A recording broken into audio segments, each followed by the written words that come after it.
Hello, and welcome to the next installment of Cooking by the Book. My name is Douglas, a librarian with Baltimore County Public Library, and this is the series where I run into the collection, grab a cookbook, we make something together, and we see if it works. Today, I am very excited. We are using the book Taste Buds by Nikki Fotheringham. We are making a pumpkin and marigold bisque. Now, I know what it sounds like. I have never cooked with marigolds. I did not know that I could put them into soup, but we are adventurous. We are going to try it. We're going to taste it, and we're going to let you know whether marigolds are the taste of the season. The author, Nikki Fotheringham, lives in the forest in central Ontario and goes out to fields, grows flowers, picks and dries her own flowers, and is also using fresh pumpkin. Now, fresh pumpkin you can use and bake, but remember, a carving pumpkin, the kind you would use for a jack-o'-lantern, is not the same as a baking pumpkin, something you would use for pumpkin pie. We are going to be using canned pumpkin, which is basically cooked pumpkin in a can. It makes it easy. This recipe is going to be much quicker that way. It's going to cook faster, and I think it's still going to have the wonderful fall flavors that we want. So we're going to get ready and get cooking. So the first step is to saute several of the ingredients together. Saute is a really nice way, if you're working with spices, to get the spices to bloom. It creates a nice kind of base. If you are reading, we are starting our Be Well Read Bingo, which is a bingo game you can play either on our Beanstack app, or you can go to a branch and pick up a paper copy.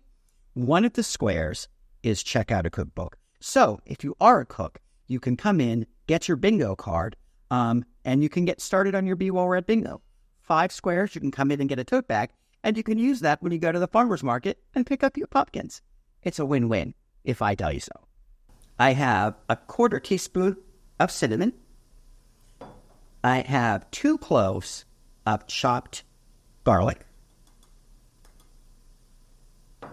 I have about a teaspoon of brown ginger. It did say to use 1-inch block of fresh ginger and chop that up, which you could do as well. I just had ground on hand, trying to make it easy, so I'm using about a teaspoon of ginger. I have about a teaspoon or so of fresh sage leaves, and then I have my 1/2 cup of marigold petals. The marigold petals are definitely adding an unusual scent, not an unpleasant scent. So I've just deglazed the pan with a little bit of vegetable broth. Deglazing is the process of adding a little bit of broth and just kind of getting the wonderful goodness that might be a little on the bottom of the pan, kind of up and moving around again so that you get that flavor. Okay, my canned pumpkin's going in. Now, the recipe called for letting this cook for 20 minutes, but that was based on the fact that I would be using roasted fresh pumpkin. As I'm using canned pumpkin, I don't think it's going to take as long, but I do probably want to cook it for at least 5 to 10, just so that it gets warm inside. I am using a very tall stock pot.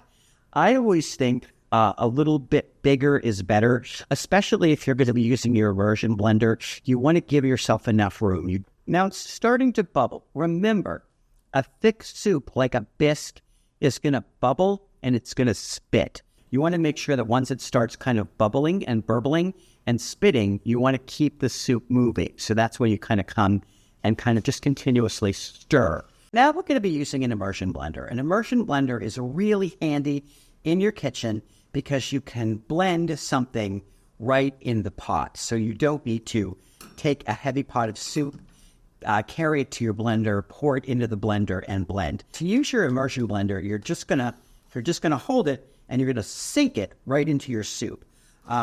So it's underneath the soup, and then you're just gonna move it around through the soup, and it's gonna grind everything up nicely. And all you want to do is keep doing this until you get a nice smooth consistency.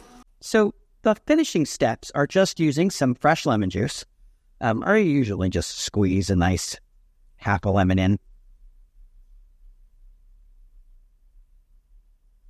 And then 1 cup of heavy whipping cream. And this is going to make it kind of like the bisque. It's going to give it the creaminess. The immersion blender kind of makes it also very creamy. And then I'm just going to stir this right in. The proof is in the pudding. Was ordering the marigold flowers a hit or a miss? I think we have to taste just to find out, did this add any flavor to pumpkin soup? I've eaten a lot of pumpkin soup, and I'm wondering how this will differ.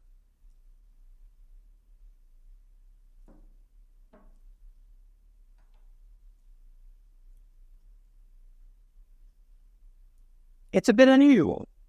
There is a strong kind of floral taste to it, which is very different from what I am used to, but it is not unpleasant. It's a different taste. I think it really did add a complex flavor to the pumpkin soup. So I am really curious to see if you are willing to try this, or if this is something that you could leave the marigolds out. You could still make the soup without the marigolds. I think it would still be a wonderful pumpkin soup, but throwing in a touch of marigolds might make you the culinary genius of the neighborhood.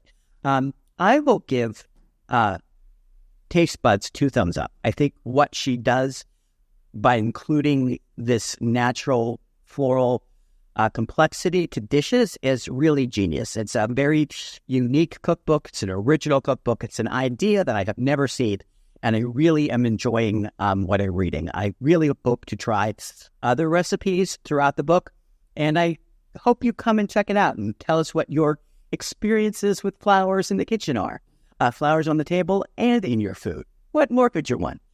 Until then, happy fall. Get out there, get cooking, and we can't wait to see you until the next time.